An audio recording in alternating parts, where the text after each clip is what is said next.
BMW sürücüləri mənim ətrafımda olan dost tanışlarımdan da görürəm ki, BMW sürücüləri çoxsa artıq özləri ustalaşıblar, 50-nin 50 usta olublar. Yəni O qədər problem yaşayıblar ki. o qədər problem yaşayıblar. Bu 39 ilə 36-nın üzərindən gələn bir təcrübədir.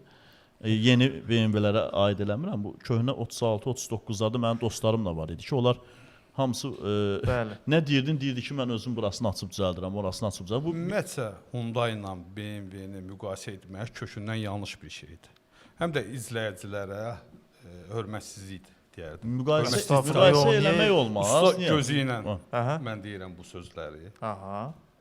Bu belə.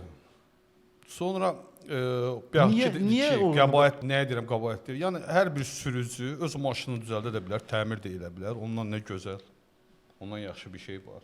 Yəni o qəbahət niyə sayılsın? Yox, qəbahət kimi demirik ki. Bu günləri mən Hyundai ilə BMW-ni müqayisə etməyəcəm.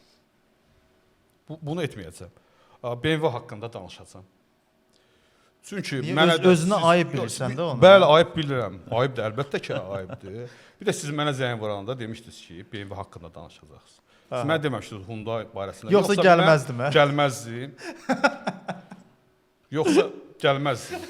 Amma hörmət əlaməti olaraq da getmirəm, otururam verilişdə sizə görə. Oturaq, gəl müqayisə eləməyək əslində. Müqayisə etmək olmaz. Yəni heç yaxın gəlmir də Hyundai BMW-yə. Heç belə yanından keçə bilməz. Heç bir yaxın. Yox, mən sizə dəfələrlə hər qiymət barədə ki, Mercedes-ə hardasa müqayisə etmək olar. Range Rover-də, Porsche-də hardasa müəyyən etmək olar. Hyundai belə deyək də, Jobut da çıxsa deyəcəm,